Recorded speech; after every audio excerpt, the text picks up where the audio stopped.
ஆண்டவருடைய நாமத்துக்கு மகிமை உண்டாகட்டும். கர்த்தருடைய வார்த்தையை நாம் தியானிப்போம். கடந்த வாரத்தில் பாவம் மீட்பு அதனுடைய தொடர்ச்சியில் உயிர்த்தெழுதலை குறித்து ஒரு சில காரியங்கள் நாம் தியானித்தோம். போன வாரம் வந்தவங்களாம் கரங்களை உயர்த்துங்க. ஆமென், அல்லேலூயா. உயிர்த்தெழுதல் என்பது நம்மளுடைய நம்பிக்கை, நம்முடைய விசுவாசம் அப்படின்னு சொல்லி ஒரு சில காரியங்களை நம்ம உயிர்த்தெழுதலை குறித்து நாம் தியானித்தோம். இன்றைக்கும் அதனுடைய தொடர்ச்சியாக உயிர்ப்பிக்கப்பட்ட சரீரம், உயிர்ப்பிக்கப்பட்ட, எல்லாரும் சொல்லுங்க, உயிர்ப்பிக்கப்பட்ட சரீரம், ஆங்கிலத்தில் ரெசரக்டட் பாடி. அதே அதிகாரத்தில் 1 கொரிந்தியர் 15ஆம் அதிகாரத்திலேயே பவுல் இந்த உயிர்ப்பிக்கப்பட்ட சரீரத்தை பற்றி அநேக காரியங்களை பேசி இருக்கிறார். நமக்கு அறிவுக்கு எட்டாத ஒரு காரியமாக இருந்தாலும் அதனுடைய ஒரு கிளிம்ஸ் அப்படின்னு சொல்லலாம். என்னன்னு சொன்னால், நடக்க போகிறதை குறித்த ஒரு சின்ன ஒரு வெளிப்பாடு நமக்கு இந்த 1 கொரிந்தியர் 15ஆம் அதிகாரத்தில் பவுல் மூலமாக நமக்கு கொடுக்கப்பட்டிருக்கிறது.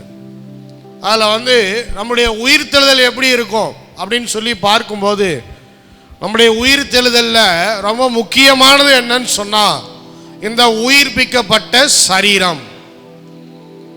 நிறைய பேருக்கு ஒரு கவலை இருக்கும்.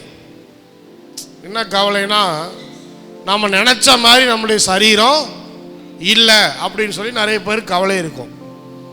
ஒருத்தர் ஊனமாக பிறந்துட்டாருன்னு வச்சுக்குவோம், அவருக்கு வாழ்க்கை ஃபுல்லாக ஒரு கவலை இருக்கும். இயேசு கிறிஸ்துவை ஏற்றுக்கொண்ட பிறகும் ஒரு கவலை இருக்கும். என்னன்னு சொன்னால், நமக்கு இன்னும் அந்த எல்லாரும் மாதிரி என்ன பண்ண முடியல, நம்மளால் நடக்க முடியலையே அப்படின்னு சொல்லி ஒரு கவலை. அதே போல் ஒரு சிலருக்கு பார்த்தீங்கன்னா ரொம்ப குண்டாக இருக்கிறோம் அப்படின்னு சொல்லி ஒரு கவலை இருக்கும். ஒரு சிலருக்கு ரொம்ப ஒல்லியாக இருக்கிறாங்க அப்படின்னு சொல்லி ஒரு கவலை இருக்கும். அது மாதிரி ஒரு சிலருக்கு வியாதி இருக்குது, அந்த வியாதியினால் ஒரு சில கவலை இருக்கும். ஆனால் எல்லாருக்கும் ஒரு நம்பிக்கை என்னன்னு சொன்னால், இந்த சரீரம் எப்படி இருக்குதோ அது முக்கியம் இல்லை, இனி வரப்போகிற சரீரம் நமக்கு எப்படி இருக்குன்னு சொன்னால் பர்ஃபெக்டாக இருக்கும். அல்லேலூயா சொல்லுங்க பார்ப்போம். அல்லேலூயா. இனி வரப்போகிற சரீரம் நமக்கு எப்படி இருக்கும்? எப்படி இருக்கும்?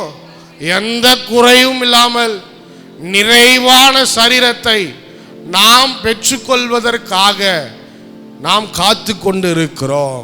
அல்லேலூயா. இங்கே இருக்கிற குறைகள் எல்லாம் அந்த உயிர்ப்பிக்கப்பட்ட சரீரத்தில் நிறைவாக மாறிடும். அல்லேலூயா.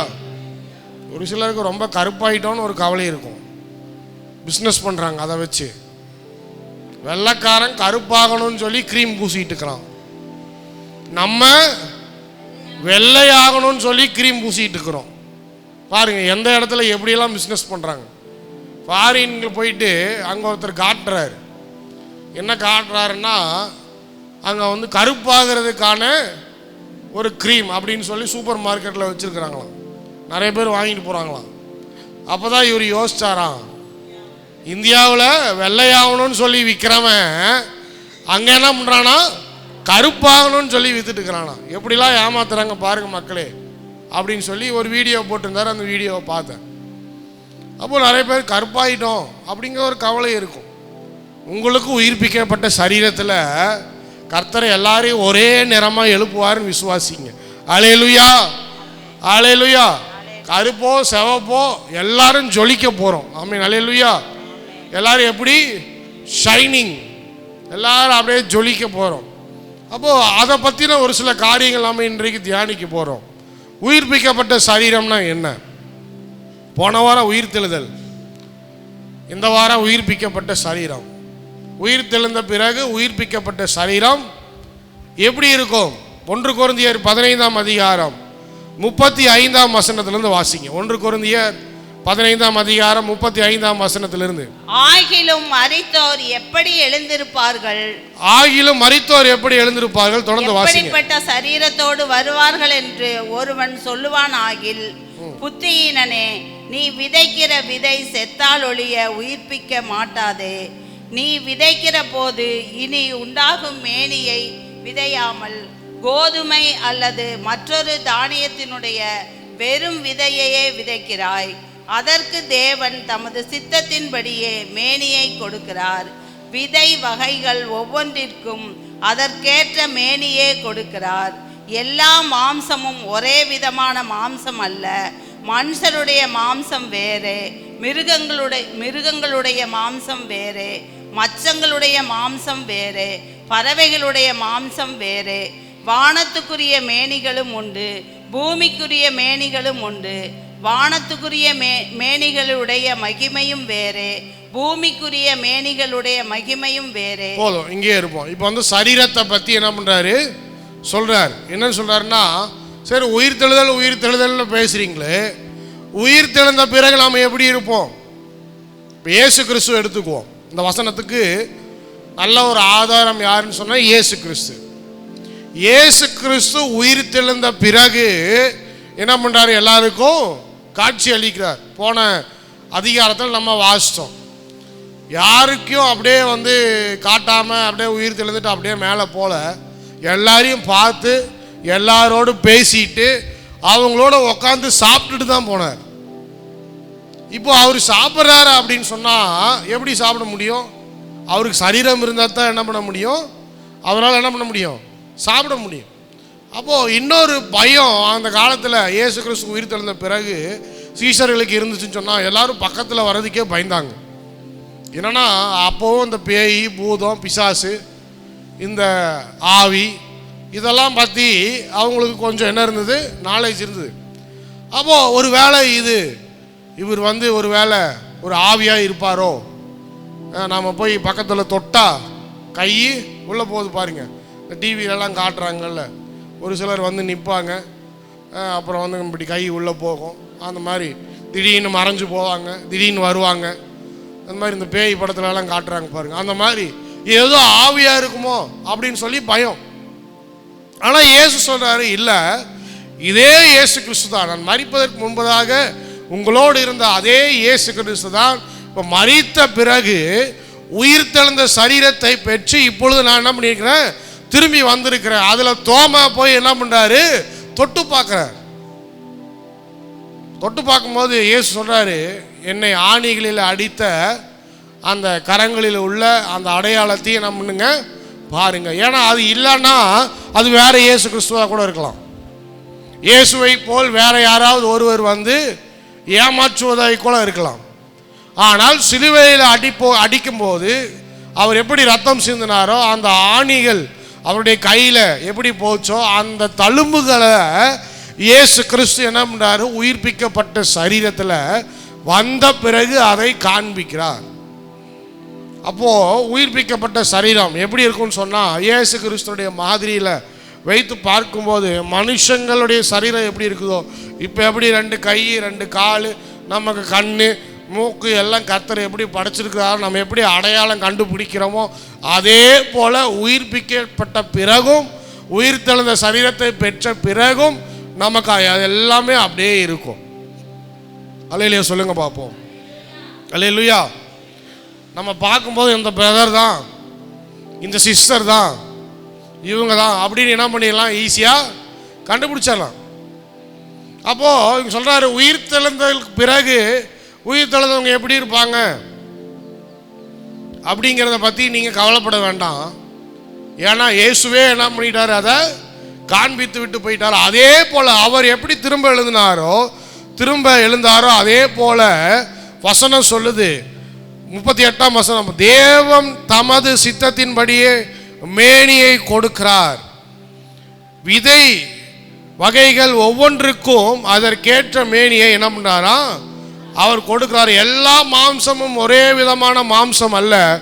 மனுஷனுடைய மாம்சம் வேற மாதிரி இருக்கும், விலங்குகளுடைய மாம்சம் வேற மாதிரி இருக்கும், மச்சங்களுடைய மாம்சம் வேற மாதிரி இருக்கும், பறவைகளுடைய மாம்சம் வேற மாதிரி இருக்கும். அப்போ உயிர்ப்பிக்கப்பட்ட பிறகும் நாம் விசேஷமானவங்களாக தான் இருக்கிறோம். அல்லேலூயா. அப்போவும் நாம் விசேஷமானவர்கள் தான்.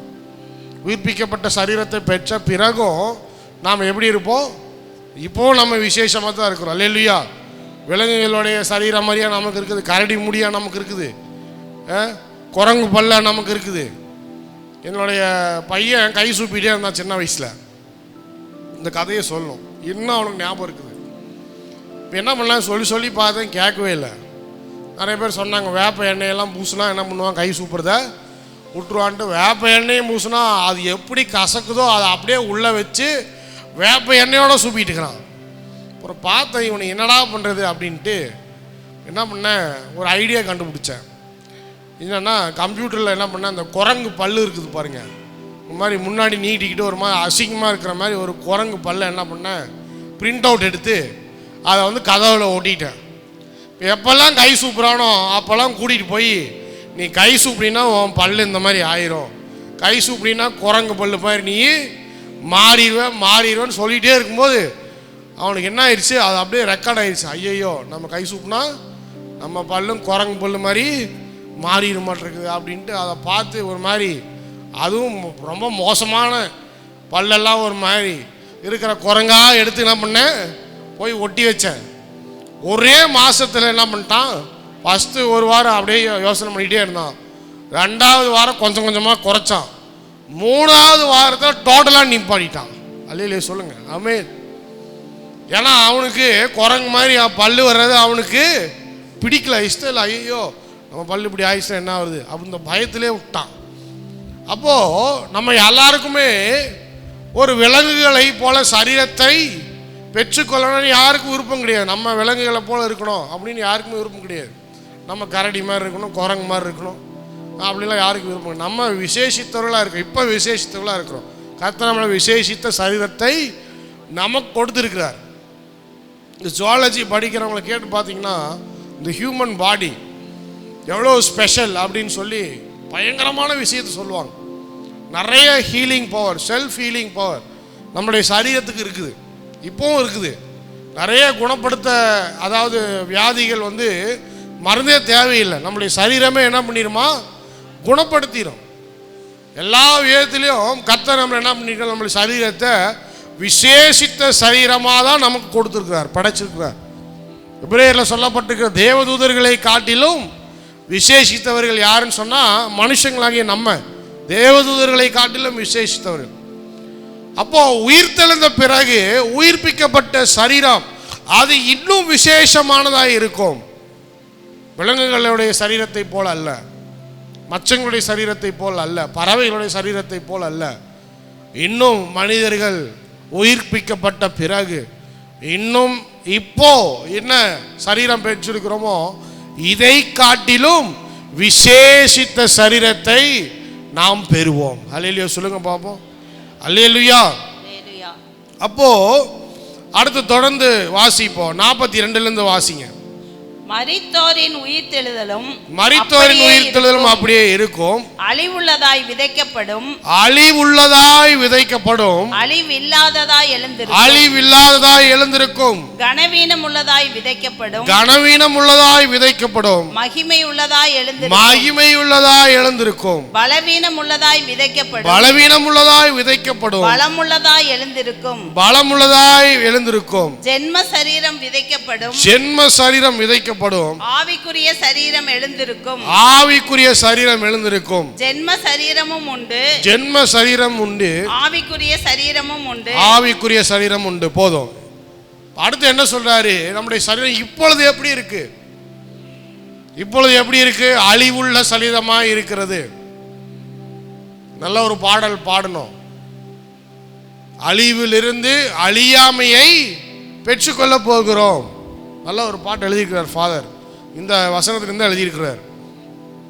மரித்தோரின் உயிர்த்தெழுதல் எப்படி இருக்கும், அழிவுள்ளதாய் விதைக்கப்படும். இப்பொழுது நம்முடைய சரீரம் எப்பேற்பட்ட சரீரமாக இருக்குது, அழிவை நோக்கி சென்று கொண்டிருக்கிற சரீரமாக இருக்கிறது. இந்த அழிவுள்ள சரீரம் விதைக்கப்படும். அது எப்படி எழுந்திருக்கும் சொன்னால் அழிவில்லாததாய் எழுந்திருக்கும். அடுத்தது இப்பொழுது எப்படி இருக்கிறோம், கனமீனம் உள்ளதாய் நாம் விதைக்கப்பட போகிறோம். எப்படி எழுந்திருக்க போகிறோம்னு சொன்னால் மகிமை உள்ளதாய் எழுந்திருக்க போகிறோம். இப்பொழுது எப்படி இருக்கிறோம், பலவீனம் உள்ளதாய் நாம் விதைக்கப்பட போகிறோம். எப்படி எழும்ப போறோம்? பலவானாய் எழும்ப போறோம். ஹல்லேலூயா சொல்லுங்க பாப்போம். இப்பொழுது ஜென்ம சரீரம் விதைக்கப்படும், அடுத்தது ஆவிக்குரிய சரீரத்தில் எழுந்திருக்க போறோம். இங்கே நம்மளால செய்ய முடியாத காரியம் நிறைய இருக்கு. எல்லாத்தையும் நம்மளால செய்ய முடியாது. 50 கிலோ தூக்குங்கன்னு சொன்னால் யாராவது தூக்குவீங்களா? இங்கே இருக்கிறது எல்லாமே நடக்க முடியல பாஸ்டர், உட்கார முடியல பாஸ்டர், இப்படி என்னென்னமோ பண்ணுது, பின்னாடி ஒரு மாதிரி இழுக்கிற மாதிரி இருக்குது, தண்ணி குடிக்கும் போது உள்ள போக மாட்டேங்குது, சாப்பிடும்போது போக மாட்டேங்குது, ஜீரணமாக மாட்டேங்குது, எத்தனை பிரச்சனை. கம்மியாக சாப்பிட்டாலும் அல்சர் வந்துடுது, அதிகமாக சாப்பிட்டாலும் ஜீரணம் ஆக மாட்டேங்குது, பிரியாணியே சாப்பிட்டாலும் நோய் வந்துடுது, வெள்ளை சோறும் சாப்பிட்டாலும் நோய் வருது. என்னதான் சாப்பிட்றதுன்னு தெரியல. இப்போ வந்து டிவிலையும் யூடியூப்லேயும் பேசுகிற டாக்டர் அதிகமாயிட்டாங்க. முந்தையாவது ஆஸ்பத்திரிக்கு போனால் தான் ஆலோசனை சொல்லுவான், இப்போ ஆஸ்பத்திரிக்கு போலினாலும் ஆலோசனை சொல்கிறான். ஒருத்தர் என்னங்கிறான், முட்டை சாப்பிடுங்கிறான், டெய்லியும் முட்டையாக சாப்பிடுங்கிறான். இன்னொருத்தர் என்ன சொல்கிறான், டெய்லியும் முட்டையாக சாப்பிட்டீங்கன்னா கொலஸ்ட்ரால் வந்து ஹார்ட் அட்டாக்ல செத்து போயிடுவாங்கிறான். இன்னொருத்தர் என்னங்கிறான், சிக்கனாக சாப்பிடு, அதான் புரோட்டீன்னு சொல்கிறான். இன்னொருத்தர் என்ன சொல்கிறான், சிக்கனாக சாப்பிட்டீங்கன்னா சூடேறி உன் சரீரம் அழிஞ்சு போயிருங்கிறான். இன்னொருத்தர் என்ன சொல்கிறான், வெஜிடேரியன் ஃபுட்டாக சாப்பிடுங்க, வெஜிடேரியன் தான் ஹெல்த்திங்கிறான். இன்னொருத்தர் என்ன சொல்கிறான், வெஜிடேரியனில் சத்தும் இல்லை, வைட்டமின்ஸ் இல்லை, மினரல்ஸ் இல்லை, நீங்கள் 300-400 கிராம் புரோட்டீன் வெஜிடபிளில் சாப்பிட்ணுன்னா 2 அண்டா காய் சாப்பிட்டா தான் அந்த புரோட்டீன் உங்களுக்கு கிடைக்கும். அதுக்கு ஒரு 1/4 கிலோ கறி சாப்பிட்டீங்கன்னா அந்த புரோட்டீன் உங்களுக்கு கிடைச்சிரும்னு சொல்கிறோம். இப்படியா மாற்றி மாற்றி. அடுத்து சர்க்கரை நோயாளிகளுக்கு இது அதுக்கு மேலே. ஒருத்தர் சப்பாத்தி சாப்பிடுங்கிறான், இன்னொருத்தர் சப்பாத்தி சாப்பிடாதங்கிறான். ஒருத்தர் வெள்ளை அரிசி சாப்பிடுங்கிறான், இன்னொருத்தர் என்னமோ அது என்னமோ கழுவி அரிசியா என்னது ஏதோ ஒரு பேர் சொல்கிறாங்க, வாயிலே வரமாட்டேங்குது, என்னென்னமோ கண்டுபிடிச்சிருக்கிறாங்க. ப்ரௌன் ரைஸுங்கிறாங்க, கருப்பு கவுளி, கருப்பு கவுளி அரிசி சாப்பிடுங்கிறாங்க. இப்படியா எல்லாத்தையும் மாற்றி மாற்றி மாற்றி மாற்றி பேசி பேசி பேசி பேசி கடைசியில் எல்லாத்தையும் கேட்டு சாப்பிட்றதே விட்டுவான். எனக்கு எந்த சாப்பாடும் வேணாம் போங்கடா அப்படின்னு. மனுஷனை நிம்மதியாக சாப்பிட கூட விட மாட்டேங்கிறாங்க அப்படின்ட்டு. ஏன்னு சொன்னால் இந்த அழிவுள்ள சரீரம் எப்படியாவது விதைக்கப்பட வேண்டும். இதில் சுகர், பிரஷர், வியாதி எல்லாமே இருக்குது. நடக்க முடியாது, உட்கார முடியாது, பிரச்சனை, கை கால் வலி, மூட்டு வலி, இடுப்பு வலி, ஒபிசிட்டி, அதுதான் மிகப்பெரிய பிரச்சனை. குண்டாக போகிறது பெரிய பிரச்சனை. ஒரு ஆள் சொல்கிறாரு, நான் சாப்பிட்றதே இல்லைங்க, ஆனால் குண்டாயிட்டே இருக்கிறேன், என்னன்னே தெரியல. கவலை இருந்தாலும் குண்டாயிருவாங்களாம். ஒருத்தர் சொல்கிறாரு, அதிகமாக சந்தோஷப்படுறவங்களும் குண்டாயிருவாங்களாம். எப்படி? அதிகமாக சந்தோஷப்பட்டாங்க, நீங்கள் சந்தோஷத்துலேயே போய் சாப்பிடுவாங்களாம். இப்போ இன்னைக்கு ஒரு அச்சீவ்மெண்ட்டு, இன்னைக்கு பாருங்கள் ஒரு காரியத்தை முடிச்சிட்டோம் அப்படின்னு சொன்னால் அந்த காரியத்தை செலிப்ரேட் பண்ணுறதுக்காக, அதை கொண்டாடுறதுக்காக என்ன பண்ணுவாங்களாம், போய் 5 பிரியாணி, 4 பிரியாணி, 3 முட்டை பரோட்டா அப்படின்னு சொல்லி 2 சில்லி சிக்கன் அப்படின்னு சொல்லி வாங்கி சாப்பிடுவாங்களாம். சந்தோஷத்தில் சாப்பிடுவாங்களாம். அப்படியே சாப்பிட்டு சாப்பிட்டு சாப்பிட்டு சாப்பிட்டு உண்டாயிறாங்களாம். ஒரு சிலர் கவலையில் போய் சாப்பிட்றானா, சோகமாக இருக்கிறான்னா அந்த சோகத்துலேருந்து வெளியே வர்றதுக்கு என்ன பண்ணானா, போய் சாப்பாடு வாங்கி சாப்பிட்றானா. யாராவது இருக்கிறீங்களா அந்த மாதிரி? ஸ்தோத்திரம். உங்களால் ஜெபம் பண்ணணும். என்ன பண்ணுறாங்க, நிறைய பேர் கவலையில் போய் என்ன பண்ணுறான், சாப்பாடு வாங்கி சாப்பிட்டு சாப்பிட்டு சாப்பிட்டு சாப்பிட்டு குண்டாயிறாங்க. இதெல்லாம் வந்து ரீசண்ட் ஆய்வு. பெரிய பிரச்சனையாக மாறுது. உடல் எடை வந்து அப்படியே ஏறிட்டே போகுது. உடல் பருமன் வந்துடுது, கண்ட்ரோலாக இருக்க முடியல. அப்போது இந்த சரீரத்தில் வியாதிகள் உண்டு, பிரச்சனைகள் உண்டு, கவலைகள் உண்டு. ஆனால் இதே சரீரத்தை நம்ம போய் என்ன பண்ண போகிறோம், மரணத்தில் விதைக்க போகிறோம். நாம் மரணம் என்பது எப்படின்னு சொன்னால், ஒரு விதையை விதைப்பது போல நம்முடைய சரீரத்தை கொண்டு போய் என்ன பண்ணுறோம், விதைக்கிறோம். விதைத்த பிறகு தேவன் அதற்கு மேன்மையை கொடுக்கிறார். அல்லேலூயா சொல்லுங்க பார்ப்போம். அல்லேலூயா. ஆண்டவர் என்ன பண்ணுறாரு, அந்த விதையை அதுக்கு என்ன வேணுமோ எப்பேற்பட்ட சரீரம் அதற்கு வேணுமோ அதை என்ன பண்றாரு? கொடுத்து அழிவில்லாததாய் அதை என்ன பண்றாரு?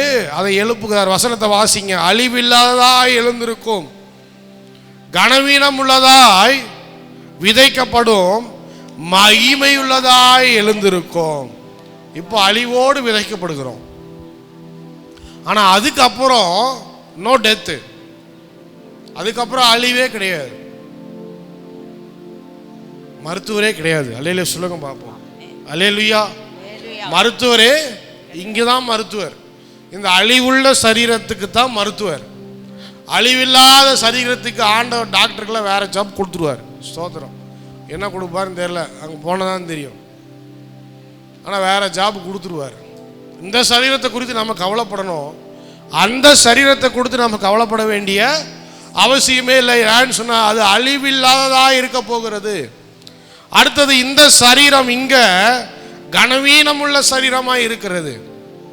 ஒரு மகிமை இல்லை, ஒரு செத்து போன மூஞ்சி. நிறைய பேர் சொல்கிறாங்களா, மூஞ்சியை போய் என்ன பண்ணு, கழுவு அப்படின்னு சொல்கிறாங்க. பார்க்குறதுக்கு எப்படி இருக்குது? 3 நாள் குளிக்கலன்னு வச்சுக்குவோம், பக்கத்தில் எவனா வருவானா? 3 நாள் குளிக்கலனா.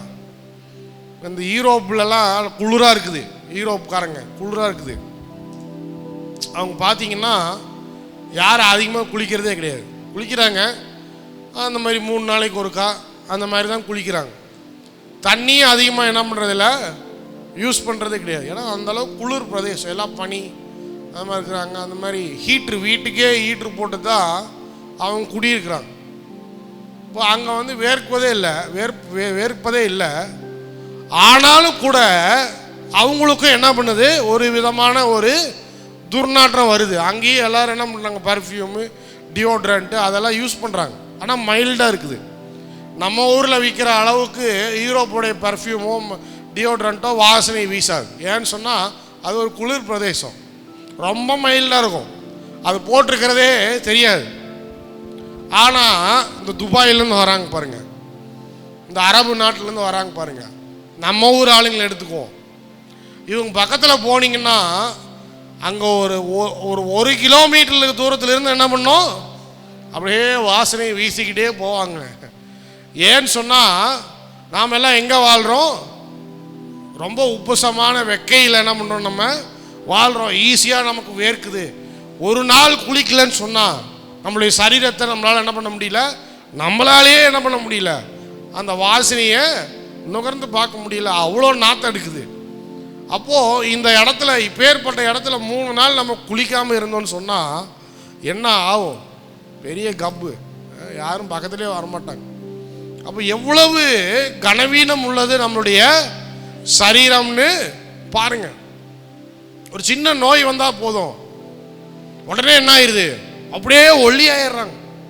ஒரே மாதத்தில் தொண்டையில் ஏதோ ஒரு புண்ணு, இல்லை நாக்கில் ஏதோ ஒரு புண்ணு, வாயில் ஏதோ ஒரு புண்ணு, சாப்பிட முடியல, அப்படியே ஒரே மாதத்தில் அப்படியே ஆள் ஒல்லியாக ஒடுங்கி போயிடுவாங்க. அவ்வளவு கனவீனம் உள்ளது நம்மளுடைய சரீரம். ஆனால் இது, இந்த கனவீனம் உள்ள சரீரம் விதைக்கப்படும் போது தேவனுடைய மகிமையில் அது என்ன பண்ணுதான், அது எழுந்திருக்கப்படும். ஹல்லேலூயா சொல்லுங்க. ஹல்லேலூயா. கனவீனம் உள்ள சரீரம் விதைக்கப்படும் போது மகிமையில, தேவ மகிமையில் அது எழுந்திருக்க போகிறது.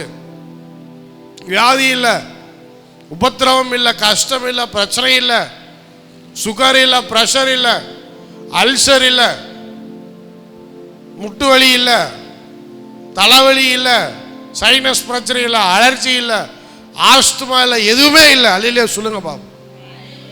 போகணுங்கிற ஆசை இருக்குதா இல்லையா? வியாதியில் கஷ்டப்படுறவனுக்கு தான் தெரியும், இதுலேருந்து நான் எப்படி வெளியே வருவேன் அப்படின்னு சொல்லி. வியாதியில் கஷ்டப்படுறவனுக்கு தான் தெரியும். டெய்லி மாத்திரையை போட்டுக்கிட்டு, ஒரு சிலர் சாப்பாடே மாத்திரையாக சாப்பிட்டுக்கிட்டு இருக்கிறாங்க. சாப்பாடே என்னதான் அவங்களுக்கு, மாத்திரை தான். செந்தில் பார்மசியில் போய் பாருங்க, ஒரே கூட்டம், சரியான கூட்டம்.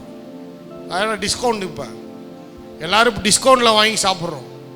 சாப்பாடுக்கு டிஸ்கவுண்ட் கொடுக்குறானோ இல்லையோ, எதுக்கு டிஸ்கவுண்ட் தரான்? மாத்திரைக்கு டிஸ்கவுண்ட் கொடுக்குறான். அதனால் என்ன பண்ணுறோம், வாங்கி சாப்பிடு, இன்சுலினை போடு, இன்சுலின் டிக்கெட்லாம் இருக்குது. எவ்வளோ கொடிய, இதெல்லாம் பாவத்தினுடைய விளைவு. மறுபடியும் பழைய பிரசங்கத்துக்கு தான் போகணும். வீழ்ச்சி, பாவம், பாவத்தின் விளைவு என்னன்னு சொன்னா கனவீனம் உள்ள சரீரத்தை நாம் பெற்றவர்களாய் இருக்கிறோம். இது விதைக்கப்படும் போது தேவ மகிமையில நாம் எழும்ப போகிறோம். ஹல்லேலூயா. இயேசு கிறிஸ்துவை பார்க்கும்போது அப்படியே ஆச்சரியப்பட்டாங்க. அது இயேசு கிறிஸ்து தான் முதல்ல நிறைய பேருக்கு தெரியல. தோட்டத்தில் ஆண்டவர் தரிசனமாகும் போது மரியாள் அழுது கொண்டு இருக்கிறார்.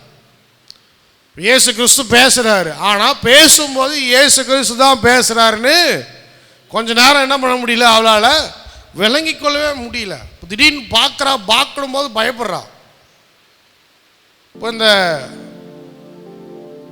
வாசிக்கும் போது இந்த வசனம் பாருங்க, மகிமையில், தேவனுடைய மகிமையில் நாம் இருக்கும்போது, தேவனுடைய மகிமையில் கிறிஸ்து எழும்பின போது, அவர் வெளிப்பட்ட போது அநேகர் அவரை பார்த்து பயந்தாங்க. ஏன்னா அந்த மகிமையை இதுவரைக்கும் அவங்க என்ன பண்ணதில்லை, பார்த்ததில்லை. இப்போ நிறைய இடத்துல வந்து வசனத்தை வாசிக்கும் போது அவர் எங்கெல்லாம் வெளிப்பட்டார் அங்கே என்ன சொல்றாரு, பயப்படாதிருங்கள். வேத புத்தகத்தில் போட்டிருக்கு. முதலாவது என்ன சொல்றாரு, இயேசு கிறிஸ்து வெளியாகும் போது, அவரை வந்து வெளிப்படுத்தும் போது இந்த மகிமை, தேவ மகிமையை பெற்றவராக தான் அவர் என்ன பண்ணுறாரு, எல்லாருக்கும் காட்சி அளிக்கிறார். அப்போ ஒவ்வொரு முறையும் மக்கள் அவர்களை பார்க்கும்போது, இயேசு கிறிஸ்துவை பார்க்கும்போது முதலாவது இயேசு கிறிஸ்து சொன்ன வார்த்தை என்னன்னு சொன்னா பயப்படாதிருங்கள். ஏன் சொன்னார் தெரியுமா?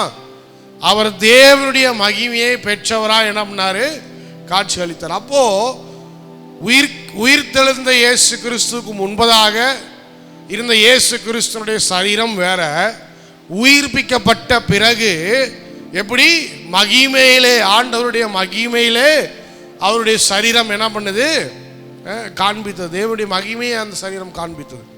அதை பார்க்கும்போது சொல்றாரு, பயப்படாதீர்கள். முதலாவது சொல்றாரு, பயப்படாதீர்கள், என்னை பார்த்து யாரும் பயப்படாதீங்க.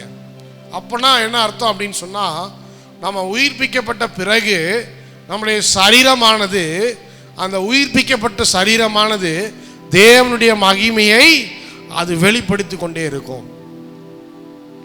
பாவத்தில் எதெல்லாம் இழந்து போகிறோமோ அதெல்லாம் நம்முடைய உயிர் தெழுதலுக்கு பிறகு திரும்பவும் நமக்கு இவைகள் எல்லாம் கிடைக்கிறது. அடுத்தது ஜென்ம சரீரம் விதைக்கப்படும். இந்த ஜென்ம சரீரம் அப்படின்னா என்ன? இந்த ஜென்ம சரீரத்தில் இருக்கிற வரைக்கும் பாவம் ஒரு பிரச்சனையாகவே இருக்கும், தொடர்ந்து கொண்டே இருக்கும். வேதத்தில் சொல்கிறாங்கல்ல, வேத புத்தகத்திலே போடப்பட்டிருக்கிறது, ஜென்ம புத்தி மறுபடியும் வந்துட்டே இருக்குது. ஒரு சில நேரம் நம்மளை திட்டும்போது சொல்லுவாங்க, ஜென்ம சுபாவத்தை அப்படியே வெளிப்படுத்துகிறான் பாரு. அவங்க அப்பாவுக்கு எப்படி கோபம் வருதோ அதே மாதிரி இவனுக்கும் கோபம் வருதுப்பா. அவங்க தாத்தாவுக்கு எப்படி கோபம் வந்துச்சோ அதே மாதிரி, அவங்க தாத்தா எப்படி சண்டை போட்டாரோ அதே மாதிரி இவனும் சண்டை போட்டுக்கிறான். இதுதான் சொல்றாங்க ஜென்ம சரீரம். ஒரு சில காரியங்கள் நம்முடைய வாழ்க்கையில் திரும்ப திரும்ப வந்துக்கிட்டே தான் இருக்கும். இன்னொருத்தர் சொல்றாங்க பாருங்க, மதுரைக்காரங்கிட்ட வச்சுக்காத. மதுரைக்காரனா ரொம்ப பயங்கரமானவன், என்ன பண்ணிடுவான், எதையோ பண்ணிடுவான். அந்த மாதிரி இவங்கிட்ட வச்சுக்காத, அவங்ககிட்ட வச்சுக்காத. ஏன்னா அவங்க அந்த ஜென்ம சுபாவத்தை பெற்றவளாக இருக்கிறாங்கன்னு சொல்றாங்க. பார்த்தீங்களா, இதுதான் ஜென்ம சுபாவம். இந்த ஜென்ம சரீரம் இருக்கிற வரைக்கும் இந்த ஜென்ம சுபாவமானது, இந்த பாவத்தின் விளைவானது தொடர்ந்து கொண்டே இருக்கும். இது ஒரு மிகப்பெரிய போராட்டமாய் நம்முடைய வாழ்க்கையில் அமைந்து கொண்டிருக்கிறது. பரிசுத்த ஆவியானவர் என்ன பண்றாரு, இது எல்லாத்தையும் நம்ம மேற்கொள்வதற்கு நமக்கு பலன் தராரு. நம்மளுடைய கோபத்தை கண்ட்ரோல் பண்ண முடியும். நம்மளுடைய அந்த ஜென்ம சுபாவங்கள், கர்த்தருக்கு பிரியமில்லாத சுபாவங்களை விட்டு வெளியேறுவதற்கும் பரிசுத்த ஆவியானவர் நமக்கு உதவி செய்கிறார், இல்லைன்னு சொல்லலை. ஆனால் முழுவதுமாய் அதிலிருந்து எப்பொழுது விடுதலை கிடைக்கிறது? நல்லா தான் இருப்பார், ஜெபம் பண்ணிட்டு தான் இருப்பார், ஆவியெல்லாம் நிரம்பி இருப்பார், எல்லாம் பண்ணியிருப்பார். திடீர்னு கோபத்தை மூட்டுற மாதிரி ஏதாவது ஒரு பிரச்சனையோ யாரோ ஒருத்தரோ வந்து ஏதாவது ஒன்று பண்ணிட்டா அவர் சுருன்னு கோபம் வந்து என்ன பண்ணிடுவார், பழைய ஆளா மாற ஆரம்பிச்சிருவார் பாருங்க. அது மாறக்கூடாது. அல்லேலூயா. நம்ம ரட்சிக்கப்பட்டவங்க தான், நம்ம ஆண்டோட அபிஷேகத்தை பெற்றவங்க தான். கிறிஸ்துவுக்குள் நம்ம எல்லாம் என்னவா மாறிட்டோம்? புது சிருஷ்டியாய் மாறிட்டோம். நம்மளாம் யாரு? புதிய சிருஷ்டியாய் மாறிட்டோம். ஆனால் இன்னும் இந்த ஜென்ம சரீரத்திலே தொடர்ந்து கொண்டு இருக்கிறோம். கிறிஸ்துவுக்குள் நான் புதிய சிருஷ்டி, ஆனாலும் இன்னும் ஜென்ம சரீரத்திலே வாழ்ந்து கொண்டிருக்கிறேன். அப்போ ஒரு சில நேரத்தில் கிறிஸ்துவுக்குள் இருந்தாலும் புதிய சிருஷ்டியா இருந்தாலும் அப்போ அந்த பழைய மனுஷன் கொஞ்சம் எட்டி பார்த்துட்டே இருக்கிறான். பழைய மனுஷன் என்ன பண்ணுறான்? பக்கத்து வீட்டுக்காரன் பிரச்சனை பண்ணும்போது எடுத்து குச்சி எடுத்து மண்டையை இங்கே ஒன்று போட்டுடலாமா தோணுதா இல்லையா? எட்டி ஒரு உதம் விடலான்ட்டு தோணுதா இல்லையா? தோணும், கண்டிப்பாக தோணும். கோர்ட்டு கேஸு கச்சேரின்னு போகிறாங்க, கத்தி எடுத்து ஒரு சொருவிடலாம். தோணுதா இல்லையா? தோணுது. இதுதான் ஜென்ம சரீரம், ஜென்ம சுபாவம். இதில் இருக்கிற வரைக்கும் பழைய மனுஷன் அப்பப்போ எட்டி எட்டி பார்த்துக்கிட்டே தான் இருப்பான். இதில் நம்ம விடுதலையை பெறணும்னு சொன்னால் இந்த பாவத்தின் விளைவு நம்மளுடைய வாழ்க்கையில் இனி தொடரவே கூடாது, சுத்தமாக ஒழிக்கப்பட வேண்டும். இதனுடைய ஒரு ஸ்மால் 0.00001% கூட இந்த பாவத்தினுடைய வெளிப்பாடு என்னுடைய வாழ்க்கையில் இருக்கக்கூடாது அப்படின்னு நினைச்சிங்கன்னு சொன்னால் அது எப்போ நடக்கும்னு சொன்னால், இந்த ஜென்ம சரீரத்தை விதைத்து நாம் தேவனுடைய மகிமையில் ஆவிக்குரிய சரீரத்தை பெற்று எழும்பும்போது தான் சுத்தமாக இந்த பாவத்தினுடைய விளைவிலிருந்து கர்த்தர் நமக்கு விடுதலையை கொடுக்கிறார். ஹல்லேலூயா சொல்லுங்க பார்ப்போம். ஹல்லேலூயா. அந்தப்படியே 45ஆம் வசனத்தை வாசிங்க. அந்தப்படியே முந்தின மனுஷனாகிய ஆதாம் ஜீவாத்மாவானான் என்று எழுதியிருக்கிறது. பிந்தின ஆதாம் உயிர்ப்பிக்கிற ஆவியானவர். ஆகிலும் ஆவிக்குரிய சரீரம் முந்தினதல்ல, ஜென்ம சரீரமே முந்தினது, ஆவிக்குரிய சரீரம் பிந்தினது. என்னது? ஆதாமினால் உண்டான பாவத்தின் விளைவு என்ன? இந்த ஜென்ம சரீரம், சபிக்கப்பட்ட சரீரம், ஒன்றுத்துக்கு உதவாத நாத்தம் எடுத்த அந்த சரீரம், பாவத்தை மேற்கொள்ள முடியாத ஒரு சரீரம், வீக் சரீரம். ஆனால் பிந்தின ஆதாம் யார்? இயேசு கிறிஸ்து. முந்தின ஆதாம் எப்படி எல்லாருக்கும் சாபத்தையும் பாவத்திலையும் கொண்டு போய் தள்ளினது போல பிந்தின ஆதாம் ஆகிய இயேசு கிறிஸ்து அவர் என்ன பண்றாரு? நம்மளை எல்லாரும் மீட் எடுத்து இங்க ஹைலைட் என்னன்னு சொன்னா இயேசு கிறிஸ்து தான் ஹைலைட்டு. அவர் வந்ததுனால, அவர் நமக்காக ரத்தம் சிந்தினதுனால, அவர் நம்மை மீட்டெடுத்ததுனால, அவர் உயிரோடு எழும்பி அவர் மீட்கப்பட்ட சரீரத்தை பெற்றதுனால நாமளும் என்ன பண்றோம்? இந்த பிந்தின ஆதாம் ஆகிய இயேசு கிறிஸ்துவின் மூலமாய் மீட்கப்பட்ட சரீரத்தை பெற்று நாமும் என்ன பண்றோம்? ஆண்டவரை போல் உயிரோடு எழும்புகிறவர்களாக இருக்கிறோம். ஹல்லேலூயா. இப்போ முந்தின ஆதாம் அந்த ஜென்ம சரீரம் இன்னும் இருக்கு. பிந்தின ஆதாம் ஆகிய இயேசு கிறிஸ்து நமக்காக காத்து கொண்டு இருக்கிறார். பிராமிஸ் என்ன?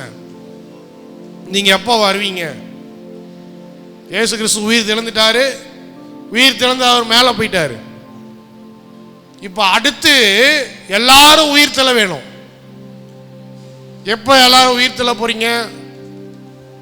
நாம போய் விதைக்கப்பட்டு கர்த்தர் வரும்போது அந்த வசனத்தை வாசிக்க போறோம். இனி வாசிக்க போறோம், எப்போ உயிரோடு எழும்ப போறோம் அப்படின்னு சொல்லி வாசிக்க போறோம். ஆனா என்ன விஷயம் அப்படின்னு சொன்னா, இந்த சரீரம் நமக்கு இல்லை,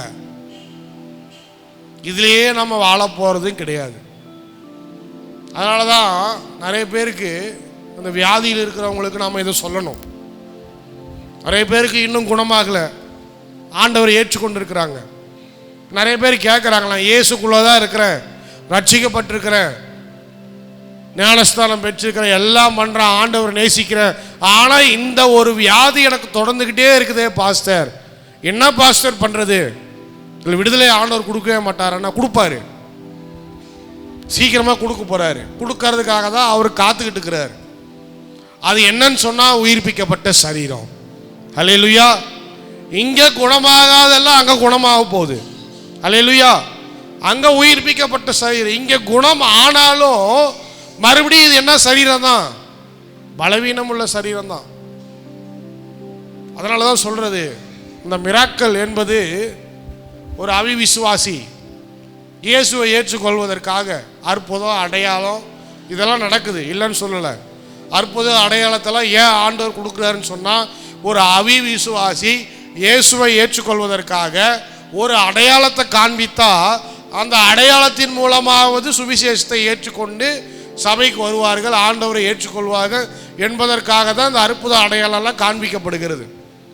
ஆனால் நம்முடைய வாழ்க்கையே அந்த அற்புத அடையாளம் கிடையாது. நிறைய பேர் இந்த அற்புத அடையாளத்தை பற்றியே யோசனை பண்ணிட்டு இருக்கிறாங்க.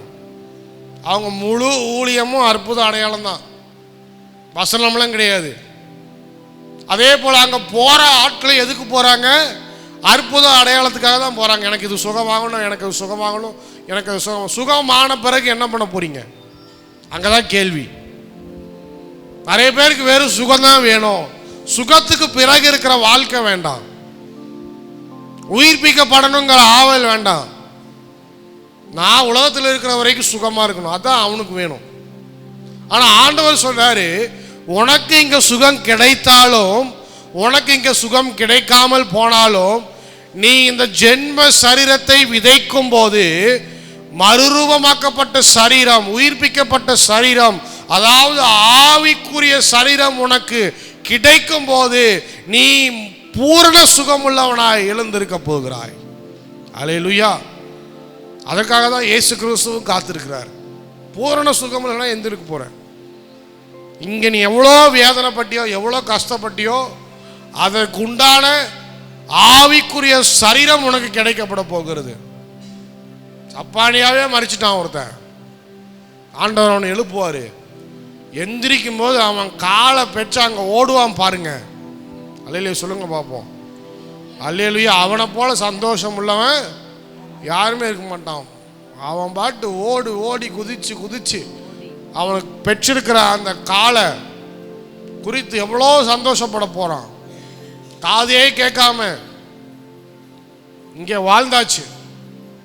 முதல் முறையா அங்க போனதுக்கு அப்புறம் உயிரோடு எழுப்பப்பட்ட பிறகு தன்னுடைய தகப்பனும் தன்னுடைய தாயும் ஒருவேளை அவங்களிடத்துல வந்து பேசும்போது அந்த வார்த்தைகளை கேட்கும் போது அவங்களுக்குள்ள இருக்கிற ஆனந்தம் இருக்கும் பாருங்க, அவங்களுக்குள்ள இருக்கிற சந்தோஷம் இருக்கும் பாருங்க. வாயே பேச முடியாம இங்க மரிச்சாச்சு, விதைக்கப்பட்டது. ஆண்டவர் மறுபடியும் எழுப்புறாரு. எப்படி எழுப்புறாரு? ஆவி ஆத்துமா ஆவிக்குரிய சரீரத்தை கொடுத்து ஆண்டவர் எழுப்புறார். எழுப்பும் போது அவங்க வாய்களை திறந்து பேசுவாங்க.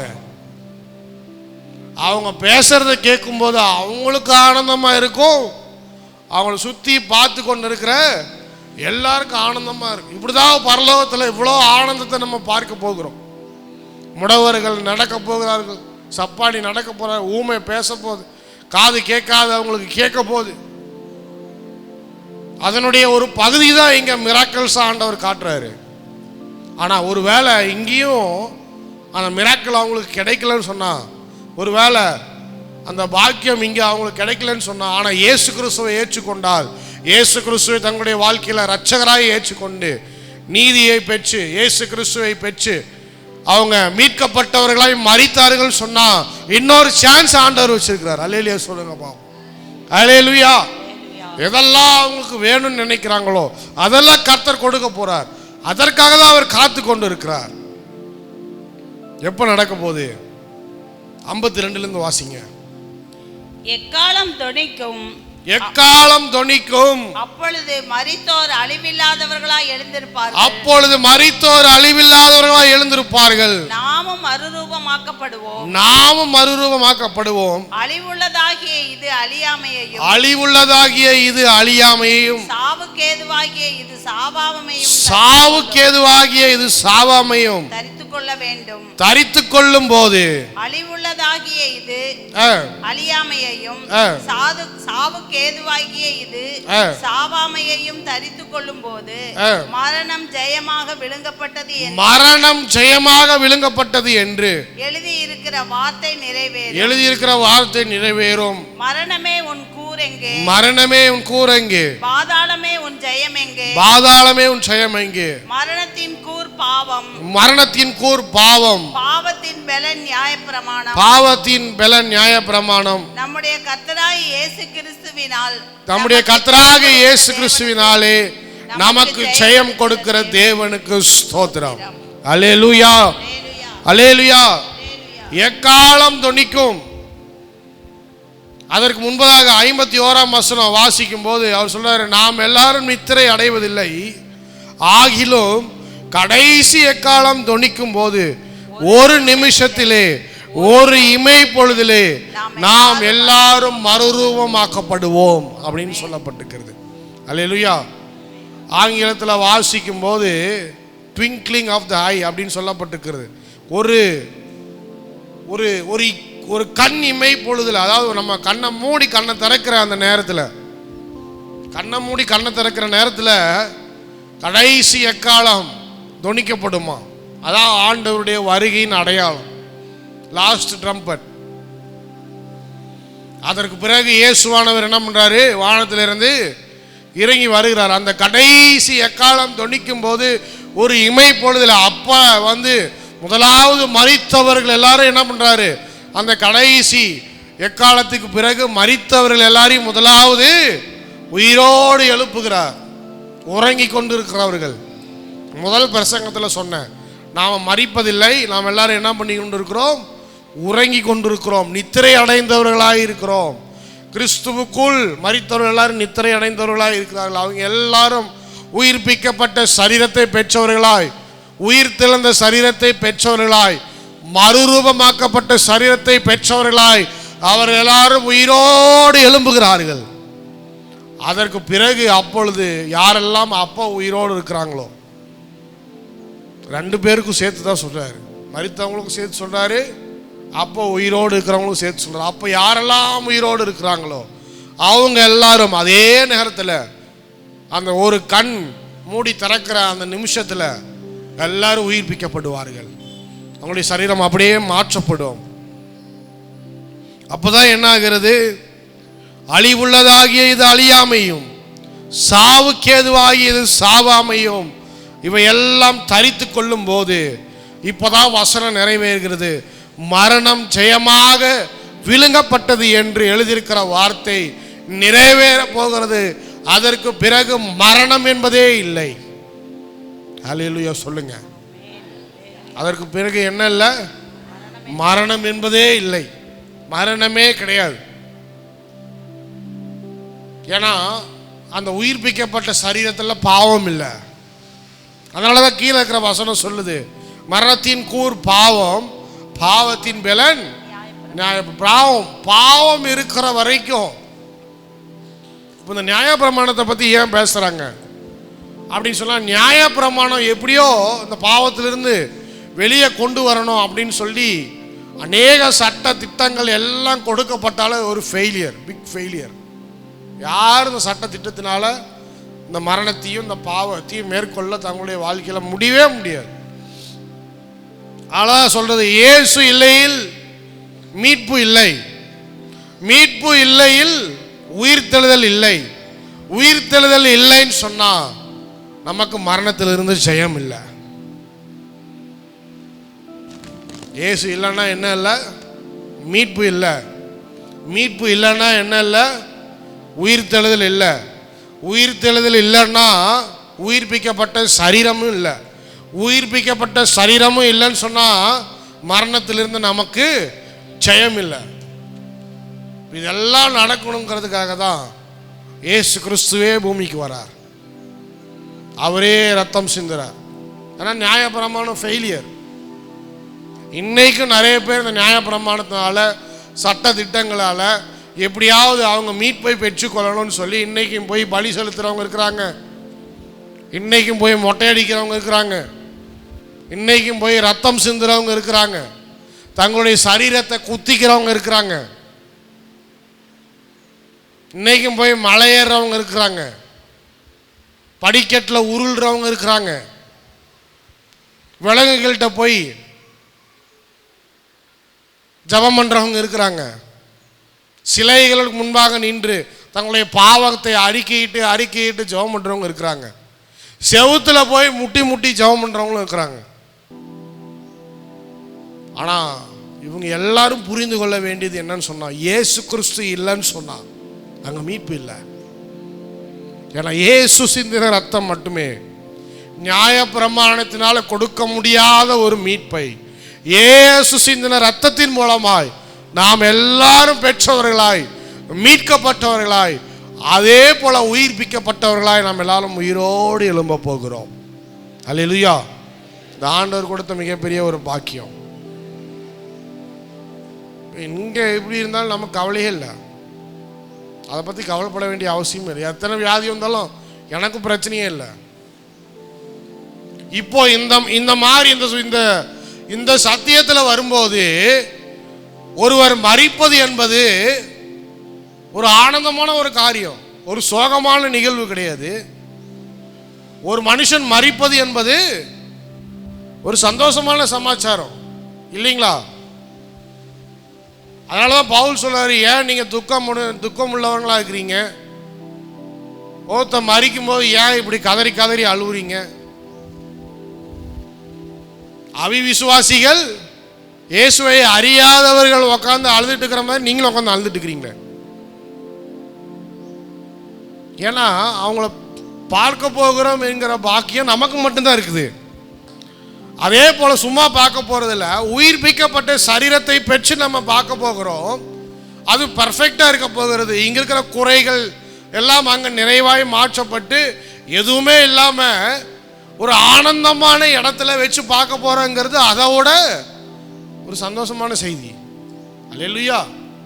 ஏதோ கொஞ்ச நாள் அவங்களுக்கு ரெஸ்ட். கிறிஸ்துவினுடைய வருகை இன்னைக்கு நைட் இருக்குன்னு சொன்னா, இன்றைக்கு ராத்திரி கடைசி எக்கால ஒருவேளை துணிக்குதுன்னு சொன்னா, இயேசு கிறிஸ்து வானத்திலேருந்து இறங்கி வராருன்னு சொன்னால், இன்னைக்கு நம்ம எல்லாரும் மறுரூபமாக்கப்பட்ட சரீரத்தில் மாறப்போகிறோம். அல்லேலூயா சொல்லுங்க. அல்லேலூயா. நாளையிலேருந்து இன்சுலின் போட தேவையில்லை. சந்தோஷம் தானே? நாளையிலிருந்து ப்ரெஷர் டேப்லெட்டு எடுக்க தேவையில்லை. இங்கே நடக்க முடியல, அங்கே நடக்க முடியும். அப்போ இயேசுனுடைய வருகை எவ்வளோ ஆவலாக நம்ம நோக்கி இருக்கணும். இந்த சபிக்கப்பட்ட பூமி, சபிக்கப்பட்ட சரீரம், பாவத்தின் விளைவு, ஜென்ம சரீரம், இதெல்லாம் இயேசுவின் நாமத்தினால சீக்கிரமாக ஒழிந்து போன ஆண்டவரே. மாரநாதா சீக்கிரம் வாருமையான்னு சொல்லி அவருடைய வருகையை அதிகமாக எதிர்நோக்கி இருக்கிற ஜனங்கள் யாரா இருக்கணும்? விசுவாசிகளாகிய நாமளா இருக்கணும். ஆனால் நம்ம எப்படி இருக்கிறோம்? இன்னும் 15 வருஷத்துக்கு இன்சூரன்ஸ் வாங்கி வச்சுக்கிட்டு எப்படி அப்போலோ ஹாஸ்பிட்டலும் க்ளோஸ் பண்ண போகிறதில்ல, அப்புறம் இந்த ஆஸ்பத்திரியும் க்ளோஸ் பண்ண போகிறதில்ல. என்ன வந்தாலும் பார்த்துக்கலாம். 75 வயசானாலும் 80 வயசானாலும் இன்னும் மாத்திரையை போட்டுக்கிட்டு உலகத்திலே சுற்றணும் அப்படிங்கிற எண்ணத்தோடு தான் இருக்கிறோம். இயேசு கிறிஸ்து வந்தால் கூட யாரும் போகிற மாதிரி இல்லை. இந்த சின்ன பசங்க ஒரு நாடகம் போடுவாங்க, ரொம்ப அருமையான நாடகம். அது சொல்லி தான் முடிக்கணும். என்னன்னா, சண்டே கிளாஸ் ஸ்கிட்டு. திடீர்னு வந்து கதவு தட்டுவார். கதவு திறப்பான். யார் நீன்னு கேட்பான்.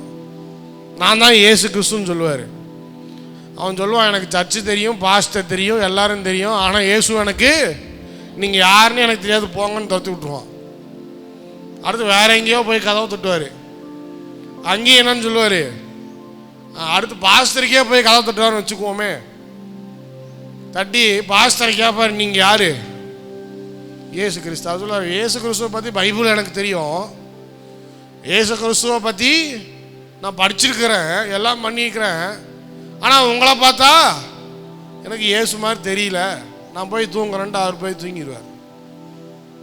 அப்படித்தான் கிறிஸ்தவங்களுடைய நிலைமை இருக்குது. இன்னும் நிறைய பேர் ஆண்டவருடைய வருகையை சந்திப்பதற்கு, ஆண்டவருடைய வருகையை எதிர்நோக்கி சீக்கிரம் வாருமையா அப்படின்னு சொல்லி ஜெபிக்கிற விசுவாசிகள் இல்லை. இன்னும் நிறைய வாழணும், நிறைய விஷயம் இருக்குது பாஸ்டர், கொஞ்சம் பொறுமையாக இருங்க, வருகையெல்லாம் அப்புறம் பார்த்துக்கலாம். முதல்ல எங்கள் பிரச்சனையே பெரிய பிரச்சனையாக இருக்குது. நீங்கள் என்னன்னா கடைசி எக்காலம் ஆண்டவர் வராரு, நீங்கள் எல்லாம் மறுரூபமாக்கப்பட்ட சரீரத்தை பெற போகிறீங்க, வானத்துக்கு போக போகிறீங்க, அப்படி இப்படின்னு சொல்லி என்னென்னமோ பேசிக்கிட்டு இருக்கிறீங்க. இதெல்லாம் அப்புறம் நடக்கட்டும். முதல்ல நான் இங்கே செய்ய வேண்டிய வேலை நிறைய இருக்குது. அதெல்லாம் முடிச்சுட்டு பொறுமையாக வந்து என்ன பண்ணுறேன் கேட்குறேன். நிறைய பேருக்கு ஒரு ஆசை, ஊழியம் செய்யணும்னு ஆசை. ஆனால் எப்போ ஊழியம் செய்வாங்களாம்? 60 வயசாயிட்டு ரிட்டையர்ட் ஆன பிறகு. அதுக்கப்புறம் பண்ணுறதுக்கு ஒன்றும் இல்லை பாருங்கள். ரிட்டையர்ட் ஆன பிறகு கொஞ்சம் கொஞ்சமாக என்ன பண்ணுறேன், வேலையெல்லாம் முடிஞ்சிடும், எல்லாம் போயிடும், பசங்கள்லாம் செட்டில் ஆயிடுவாங்க. அதே மாதிரி பேர பிள்ளைகள்லாம் பெற்று அவங்க எல்லாரும் அப்படியே சரண்டர் ஆயிடுவாங்க. அதுக்கப்புறம் என்ன பண்ணலாம், சபைக்காக ஆத்துமாக்களை கூட்டிகிட்டு வந்து நான் உங்களுக்கு உதவி செய்கிறேன் பாஸ்டர். அது வரைக்கும் கொஞ்சம் வெயிட் பண்ணுங்க. சொல்கிறோமா இல்லையா? அதுக்குள்ளே இயேசு கிறிஸ்து வந்துட்டானா என்ன பண்ணுவீங்க? எத்தனை ஆத்துமாக்களை சபைக்கு கூட்டிகிட்டு வந்திருக்கிறீங்க? எத்தனை பேருக்கு சுவிசேஷம் அறிவிச்சிருக்கிறீங்க? எத்தனை பேருக்கு இந்த உயிர்த்தெழுதலை பற்றி சொல்லியிருக்கிறீங்க? நிறைய பேருக்கு தெரியாது. மரித்தவன் அப்படியே மரித்து போக போகிறான்னு தான் நிறைய பேர் நினச்சிக்கிட்டு இருக்கிறாங்க. இல்லை, இந்துக்காரங்க என்ன நினச்சிட்டு இருக்கிறாங்க, ஒரு ஜென்மம் மூலம் இன்னொரு ஜென்மம் வரப்போகுது, வேறு ஏதாவது ஜென்மத்தில் வரப்போகிறோம், நாயாக பிறக்க போகிறோமோ, பூனையாக பிறக்க போகிறோமோ, பாம்பா பிறக்க போகிறோமோ தெரில, அப்படின்னு நினச்சிட்டு இருக்கிறான் பாதி பேர். ஆனால் ஆண்டவர் சொல்றாரு, இந்த சபிக்கப்பட்ட சரீரத்திலிருந்து நீ உயிர்ப்பிக்கப்பட போகிறாய், உன்னை உயிரோடு எழும்ப செய்ய போகிறேன். இப்பேற்பட்ட நன்மையை பெற்ற நாம எத்தனை பேருக்கு இதை பற்றி நாம் போய் சொல்லியிருக்கிறோம்? ஆண்டவருடைய ஊழியத்தை செய்யறதில்லை. ஏன்னு சொன்னால் இன்னும் ஆண்டவரை சந்திக்க நாம் ஆயத்தமாக இல்லை. அதனால் ஆண்டவர் சொல்கிறாரு, உயிர் தழுதல் என்பது உண்டு, உயிர்ப்பிக்கப்பட்ட சரீரம் என்பதும் உண்டு. ஆனால் ஒருவேளை கர்த்தருடைய வருகை ரொம்ப சீக்கிரமாக இருக்குன்னு சொன்னால் அதற்கு முன்பதாக ஆயத்தப்பட வேண்டியது நம்முடைய கடமையாக இருக்கிறது. அநேக நாட்கள் இல்லை, கொஞ்ச நாட்கள் தான் இருக்கு. நாம் இயேசுவை விசுவாசித்தது போல இன்னும் அநேகர் ஆண்டவரை விசுவாசிக்காமல் இருக்கிறாங்க. நாம் என்ன செய்கிறோம்? ஒரு சுயநலம் உள்ள கிறிஸ்தவன் அவன் பரலோகம் போனால் போதும், அவன் உயிர்ப்பிக்கப்பட்ட சரீரத்தை பெற்றா போதும், அவன் ஜீவனை பெற்றால் போதும், அவன் உயிர்த்தெழுதலை பெற்றால் போதும் அப்படின்னு யோசிப்பான். ஆனால் உண்மையா ஆத்ம பாரத்தை கொண்ட விசுவாசி, நான் போனால் பத்தாது, என்னுடைய குடும்பத்தில் இருக்கிற எல்லாரும் போகணும், என்னை சுற்றி இருக்கிறவங்க எல்லாரும் போகணும், இன்னும் இங்க அற்புதத்தையும் அடையாளத்தையும் காணாதவங்க அங்கேயாவது போய் என்ன பண்ணணும், இந்த உயிர்ப்பிக்கப்பட்ட சரீரத்தில் நடக்கிறவனா, ஊமை பேசுறவங்களா, செவிடு உள்ளவன் கேட்கிறவனா, மிகப்பெரிய ஆனந்தம் அவனுடைய வாழ்க்கையில் நடக்கணும். கடைசியாக எழுதப்பட்டது போல, மரணமே உன் ஜெயம் எங்கே, பாதாளமே உன் கூர் எங்கே என்று எழுதப்பட்டிருக்கிற வசனம் நிறைவேறும்படியா எல்லாரும் மரணத்தை ஜெயித்தவர்களாய் ஆண்டவருடைய சமூகத்தில் போய் சேர வேண்டும். அப்படிங்கிற ஆவலோடு ஊழியம் செய்ய வேண்டும். எழும்பி நிற்போம். ஆத்ம பாரம். ஆத்ம பாரம்னா என்ன? ஒரு விசுவாசிய சபைக்கு கூட்டிட்டு வந்தா பத்தாது, நீ உயிரோடு எழும்பும் போது உன்னால் ரட்சிக்கப்பட்ட விசுவாசி உயிரோடு எழும்பணும். நீ உயிர்ப்பிக்கப்பட்ட சரீரத்தை பெறும்போது உன்னை சுற்றி இருக்கிற எல்லாரும் உயிர்ப்பிக்கப்பட்ட சரீரத்தை பெற்றவர்களால் உயிரோடு ஆண்டவருடைய ராஜ்யத்தில் எழுப்பப்பட வேண்டும். நாட்கள் செல்லாது, காலமோ குறுகிய காலமாய் இருக்கிறது. கர்த்தருடைய வருகை சமீபமாய் இருக்கிறது. என்னுடைய மகனே மகளே, ஆண்டவர் சொல்றாரு, கடைசி எக்காலம் தொனிக்கப்படுகிற நேரம் சமீபமாய் இருக்கிறது. ஆண்டவரை நோக்கி சொல்லுங்க, ஆண்டவரே இந்த வருகைக்கு முன்பதாக இன்னும் அநேகரை நாங்கள் ஆயத்தப்படுத்த வேண்டும். அப்புறம் ஊழியம் செய்கிறோம், பின்னாடி பார்த்துக்கிறோம், பின்னாடி ஆத்துமாக்கள் ஆதாயம் செய்கிறோம் அப்படின்னு சொல்லிட்டு இராமல், இப்பொழுதே தேவன் கொடுத்த பாரத்தை பெற்றவர்களாய், ஆத்தும அறுவடை செய்கிறவர்களாய் கர்த்தர் நீர் எங்களை மாற்றும். இந்த சபையை கர்த்தர் வளர செய்யும். ஆத்துமாக்களை தேவனுடைய ராஜ்யத்தில் கொண்டு போய் சேர்க்கிறவர்களாய் நீர் எங்களை மாற்றும் ஆண்டவரே. நாங்கள் வேலை செய்கிற இடத்துல எத்தனையோ பேர் இன்னும் உம்மை அறியாமல் இருக்கிறார்கள்.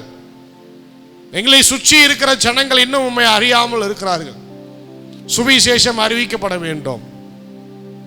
ஆண்டவருடைய வருகைக்கு முன்பதாக கிறிஸ்துவனுடைய மீட்பை அவர்கள் எல்லாரும் பெற்றுக்கொள்ள வேண்டும்.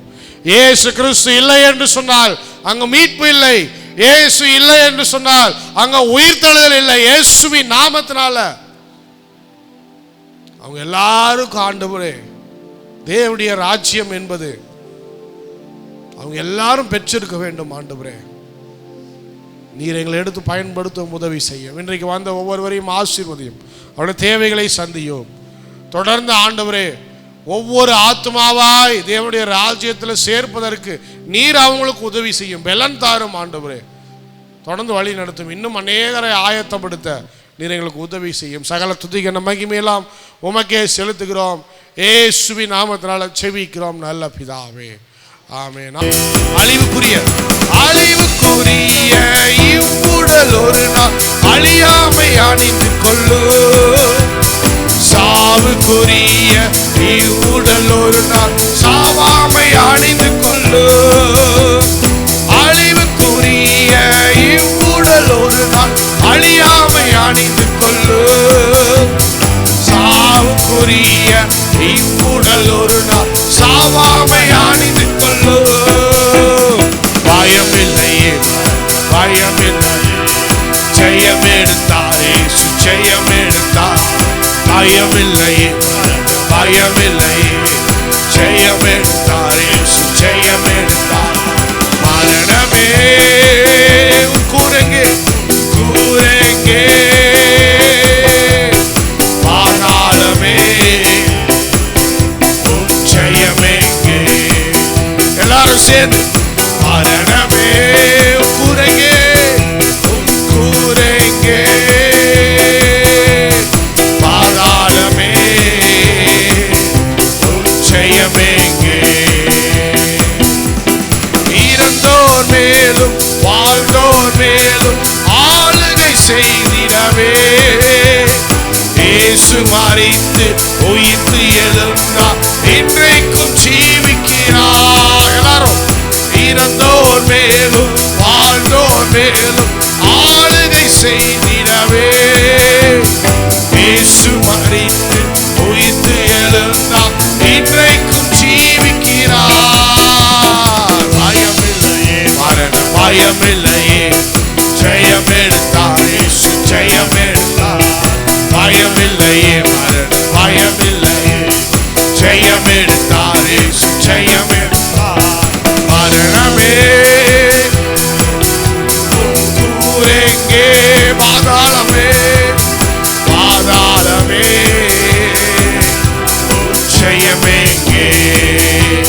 மரணமே மரணமே கூறெங்கே பாதாளமே ஜெயமே. மரணத்தை ஜெயித்த மன்னவன் இயேசு மரணத்தை ஜெயித்த மன்னவன் இயேசு எனக்குள் வந்து விட்டார். சாவை அழித்து அழியா வாழ்வை எனக்கு தந்து விட்டார். மரணத்தை ஜெயித்த மன்னவன் இயேசு எனக்குள் வந்து விட்டார். சாவை அழித்து அழியா வாழ்வை பயமில்லையே பயமில்லையே மரண பயமில்லையே ஜெயம் எடுத்தார் இயேசு ஜெயம் எடுத்தார். பயமில்லையே மரண பயமில்லையே ஜெயம் எடுத்தார் இயேசு ஜெயம் எடுத்தார். பயமில்லையே மரண பயமில்லையே ஜெயம் எடுத்தார் இயேசு ஜெயம் எடுத்தார்.